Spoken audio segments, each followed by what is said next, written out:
themselves. Check the Cool. carries, check your record. All right. I think we let everybody in. At the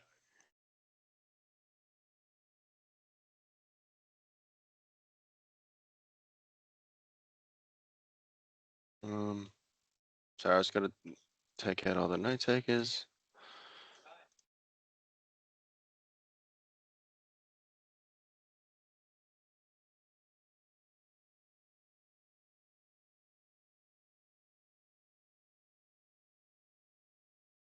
Hi, everyone. Just letting everybody in.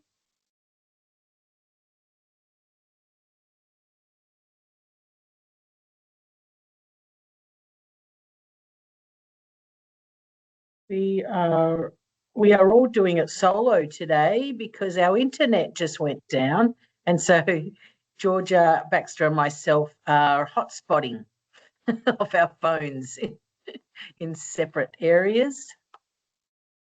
But just let a few more people in. Thanks very much.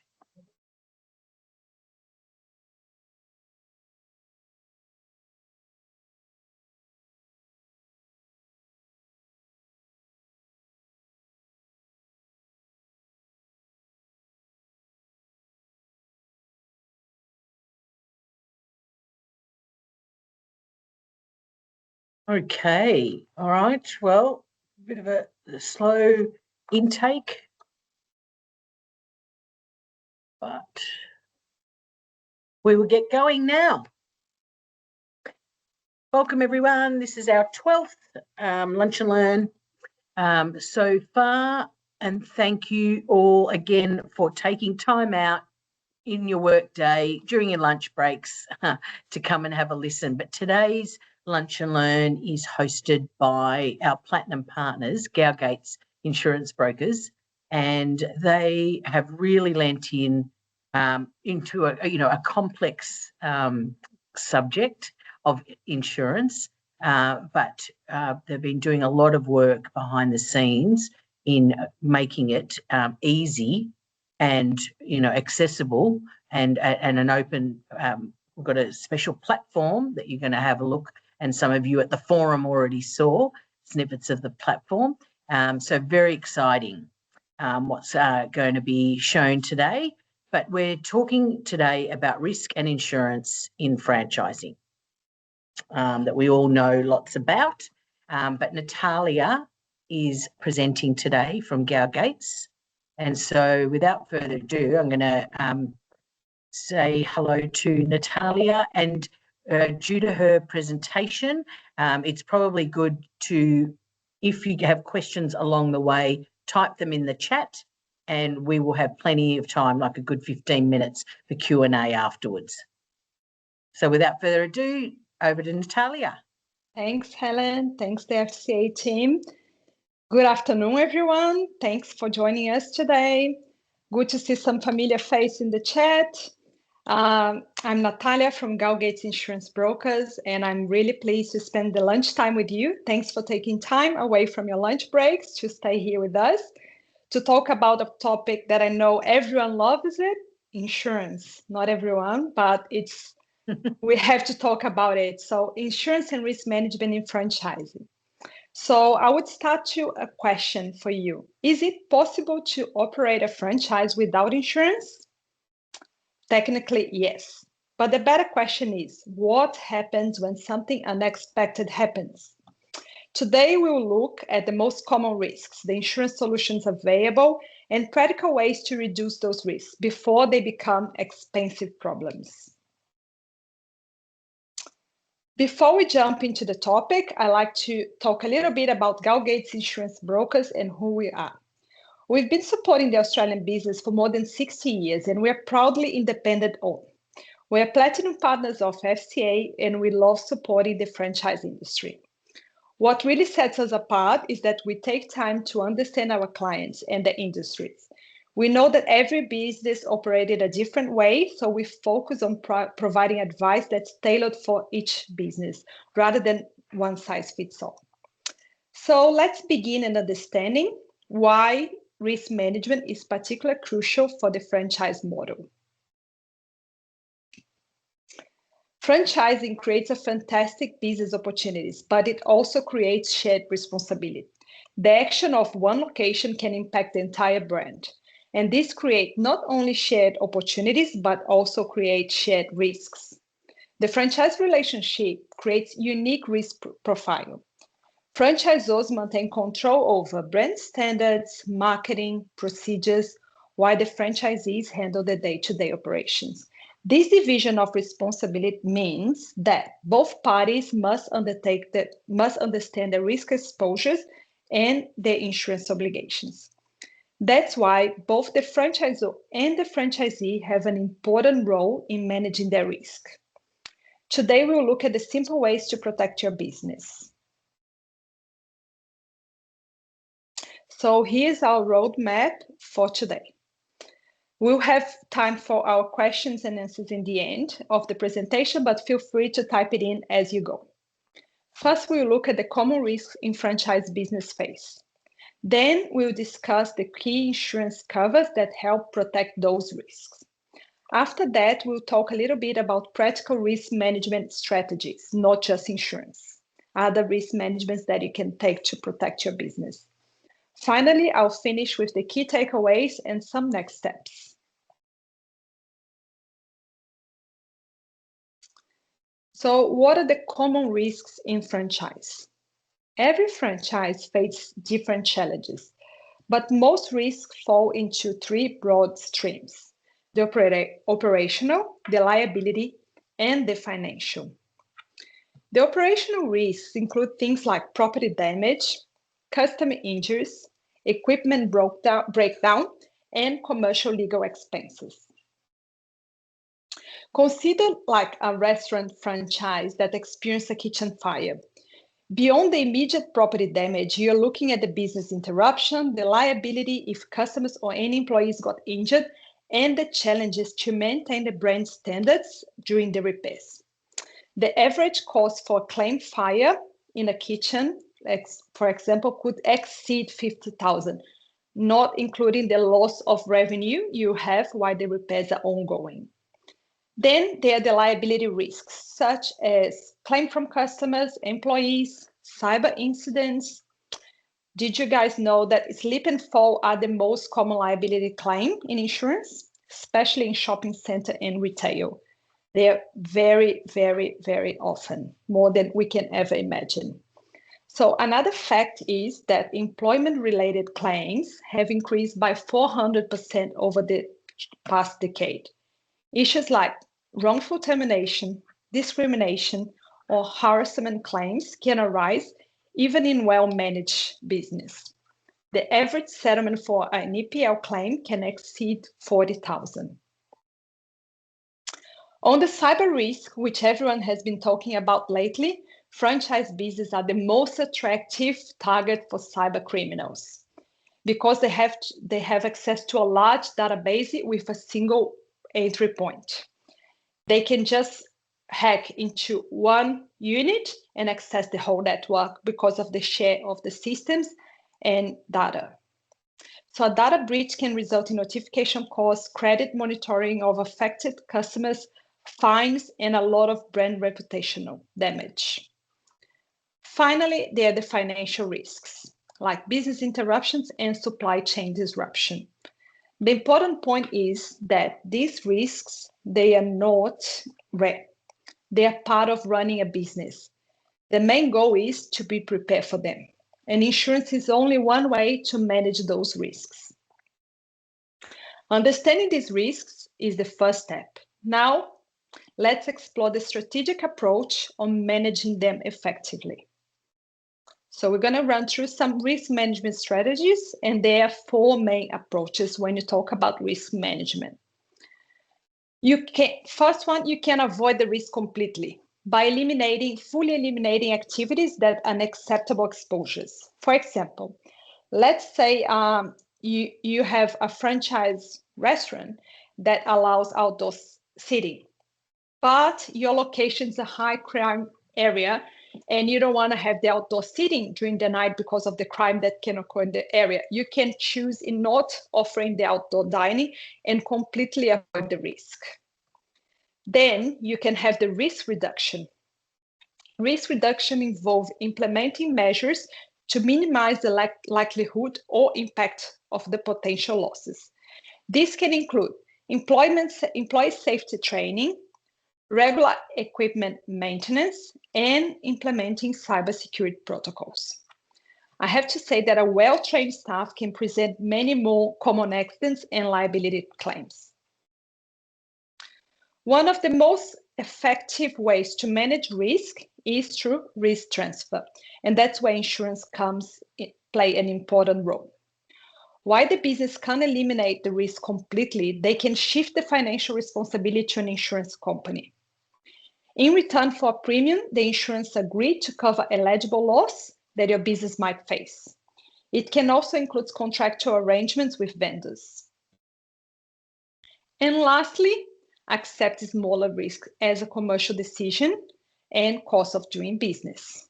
Most of the successful business, they take the combination of the 4 strategies and work together, because you can't just rely on one.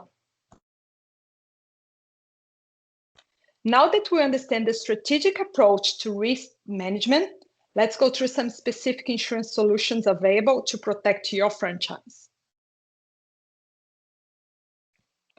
Insurance is just one part of the broader risk management strategy. Rather than reading every policy on the screen, I'd like you to think of each one protecting one side or one part of your business. So the public liability protects you if someone is injured or the property is damaged in your business. Property insurance will protect your physical assets. Business interruption will help keep the cash flow going after a major insured event. Let's say you have to close your shop due to a fire for a couple of months. Then this cover is also called a lifesaver. Not many people take this, but it can save your business in case of a claim because it will cover all the ongoing costs like rent, payroll, loan repayments until you're back in business. Most people don't think, they think like the insurance will cover the accident as itself, but then with the accident, if you can't trade for 2 months, your business is still incurred all the costs of trading. You can't just stop paying your employees or paying the suppliers or the financial loans. So the business interruptions are very important insurance. So you have the cyber employment practice, legal expenses, professional indemnity, and stat liability. They all address different exposures and depending on the type of the business activities you perform. The right mix depends on your operations. Having the right coverage is important, but managing your insurance program is crucial. So let's discuss the best practice for insurance management. So the best practice for managing your risk, and we have some practical actions you can start today. First is review your insurance regularly, especially when your business changes, like you have new equipment, you hire new staff, you increase your stock limits, you have to review your insurance when any changes happen. Then you have to understand what your franchise agreement requires you. Your franchise agreement likely specifies the minimum insurance requirements, including coverage types, limits, additional insured requirements, and the failure to maintain what the agreement requires can result in a termination of the agreement, as you all know. So then you train your staff and keep good records. Well-trained employees are not only the best risk management tool, but implement regular safety training and document all the training sessions. It's very important. Carry out regular risk assessments. I invite you to walk through your facility, your franchise, or the franchisees, and try to identify every potential hazard. Everything that you can think that can happen in that precinct. Write them down and then write a plan. How to fix and how to avoid each of the risks you face. And finally, work with an insurance broker who understands franchising, because advice is just as important as the policy itself. Placing a policy, any broker can do, and anyone can do going online nowadays and just placing a policy. Analyzing your risks as a network can provide you the right advice. It's fulfilled. So moving on to the next one. So the key takeaways and the next steps. If you remember only 4 things today, let them be these. First, you need to understand your risk. Everything that can possibly go wrong in your business. I know it's hard to think about what can go wrong. We don't want to think about what can go wrong, just what we can go right, but this is very important way to manage the risk. Then you have to make sure your insurance is appropriate. Don't rely on insurance alone. Good risk management practice reduce the claims before they even happen. And the insurers see as a proactive risk management as a good risk. The likelihood that if you have a good insurance broker that will not only present your business to the insurance company, but also present the way you manage the risk within your business, the chance you're going to be paying a much lower premium than if they just present the business. Presenting the way that the business manage their risk is a very important part of our role as a broker. So our main role is not just placing the policy, it's understanding the risk, presenting in a way that every risk mitigation you do will be seen as a good practice by the insurance company. So when your broker asks you a lot of questions about your business, how you do this, how you do that, how many staff you have, you might just ask yourself, why do they need to know that? I just want an insurance policy. Just give me the insurance policy. Why you need to ask so many questions about my business and understand how I run, how I deal with my franchisees? These are the brokers that are really trying to understand your business and how you run it. The chances that they will present the case to the insurance company and get you a much better deal, it's very high. And review your program regularly as your business grows and as the changes happen. So, action plan. As a next step, I'd encourage you to review your current insurance, get all the policies you have, what you have covered under those policies, and if you need something else, or if you probably are over-insured. That it's rare, but it can happen. Arrange a risk assessment if you haven't done one recently. Then implement at least a few of the strategies I've spoke about before. And check that your cover meets your requirement. Well, that's it from me for today. Thank you everyone for your time. And I try to make it shorter because I know insurance is not a topic that everyone wants to talk about or is interested in talking about. It's just something that you leave aside in your business. You're very, there are so many other important things that you need to focus, but we are here to help you if you need. And please feel free to pop in any questions. And I hope you find today's session useful, shorter, and nice. And I'm happy to answer any questions even now or later if you want to reach out to me. Great, Natalia. What questions do we have out there? Someone clapped. Thank you very much. Thank you. Have you got an example perhaps to give Natalia? You don't have to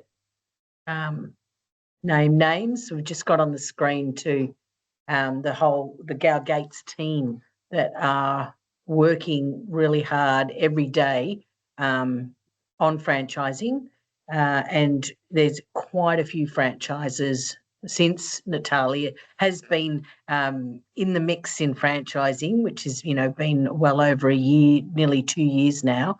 The Gow-Gates has been with us, and there's quite a few franchises already picked up. There's quite a few good examples, which we will have, plenty of time over the next few months to present, but of franchisors that have taken on board the full insurance package as the 4 steps, I should say, that Natalia just said.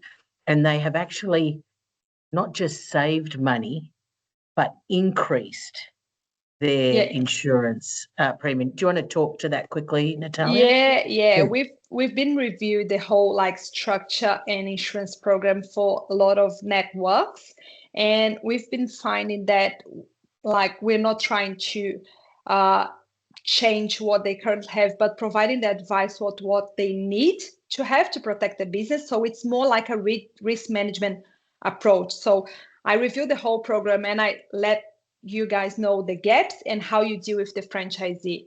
I just want to add on, Helen, as well, for those that were not in the FIA, we provided our franchise insurance management system. That's a new tool that we created for the franchisors. So we've also noticed there's a lot of time spending on operational costs for the franchisor side in oversee the whole franchisee's insurance, and also for the franchisee to look out for cover and insurance. So we developed this tool that is an online management tool that the franchisor can have a dashboard that they can oversee all the compliance insurance that the franchisees took. So instead of chasing up certificate of currencies on a day-to-day basis, and most of the networks I spoke with, they mentioned that they take pretty much like 4 or 5 phone calls and a lot of emails to try to get a certificate of currency. So these two will take the whole operational cost out of the franchisor. So you have a dashboard that you can see every franchisee and the minimum level of insurance they have, and normally set up for your franchise agreement. So what you request on your agreement as the minimum level of cover, they'll be provided for them. And it's in the franchisor brand. So you send to the franchisee, the covers are tailored for the requirements and for the industry needs. So that's something that we'll be launching very soon in partnership with FCA. Excellent. Thanks. Marcel's got a question. He's got his hand up. Yeah, thanks, Helen. Natalia, thank you for the presentation as well, and thanks to Gow-Gates for the support in the industry from the FIAs and through to today as well. So thank you. Just a question in terms of just some of the trends you've seen from franchise systems, probably franchisors more particularly. Have you seen an uptake in our industry with insurance and with your products? Have you seen it fairly stagnant? Because I'm just curious as to the penetration, the awareness that franchise systems actually have on what their risks are in the business. I think many of us as franchisors know that they're there. I'm curious to see if there's been more uptake with your insurance products over, say, the last maybe 12 months or whatever period. Thanks. Thank you, Marcel, for your question. And it is, we've been seeing a lot. Most of the networks I've been working with, I've been doing a full review of the insurance program. And yes, there was a lot of uptake, not just in the program, but the full revision of the needs of what they have. Even we review the franchise agreement's insurance clause. We're not lawyers, we can't review the agreement, but we do review what the franchisor have requested the franchisees to have as the minimum set level of insurance. And what I've noticed, my personal opinion, is like some of them are very low to protect the full network. So most of the agreements, they request the minimum level of covers in saying liability, workers' compensation, that and every business needs to have to run, but we do provide advice what the network needs to be trading without like mitigating and minimizing the risk. So we've been seeing a lot of franchisors like very like surprised that they never have been given this sort of advice on what they really need. In saying like one example I have to say is like the professional indemnity, which the franchisor has a exposure because they do advise the franchisee how to set up the business, how to do the setup, how to run the business. So a lot of claims can happen because the franchisee, when they fail to with the business or they do not succeed, they can go back to the franchisor and saying like, I didn't have the right advice. We've seen that. A lot of claims happening in this trend. So the professional indemnity is a very important, and I've been talking to a lot of networks about this, to have as a franchisor, because you do provide small business advice on how to run, how to have the marketing, how to have the support team. And how to use the system. So it is a professional advice that you need to protect yourself for giving those advice. So this is just one of the examples that many others like cyber and other type of insurance that it has been overlooked in the past years. So Great. Thanks, Natalia. Really good insights. Appreciate it. thanks, Marcel. Thanks, Marcel. Any other questions?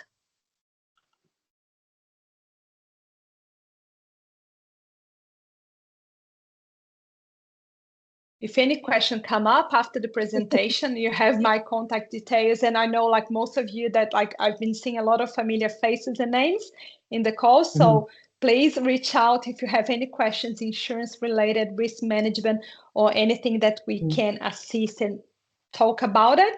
We're here for help. Excellent, thank you. And I will be sending obviously the recording, but in addition to that, the slide deck that Natalia just presented, I'll be sending that with her details on there, so you can connect and also send the recording to your colleagues that would be interested in listening to that, because there's a lot of key takeaways that that I even picked up again today from having listened to Natalia for a while. Thanks, Helen. Yeah. So thank you. I'll be thank you very sending much. the list for you, and I send a brief like with the presentation for those that are on the call. We send a brief of our insurance management system that's coming. So perfect, excellent. We like that, don't we, Charlie? You're nodding then. Brilliant. And we got a little love heart from Fong. Thank you. And thank a clap. you. Excellent, Thanks, everyone. Thanks. Thanks, everyone. So that was great presentation. So on to in the next fortnight, we have our Lunch and Learn coming up, which will be hosted by a new member of the FCA, PaySource, and they will be talking about Payday Sorted. Obviously, Payday Super started on the 1st of July, but do you have your payday sorted? And that's what we'll be talking about in a couple of weeks. And Mina will be hosting and presenting that webinar. So from all of us here at the FCA to you, have a great rest of your day. And if your internet does go down, just know hotspotting works really well. Thanks, everybody.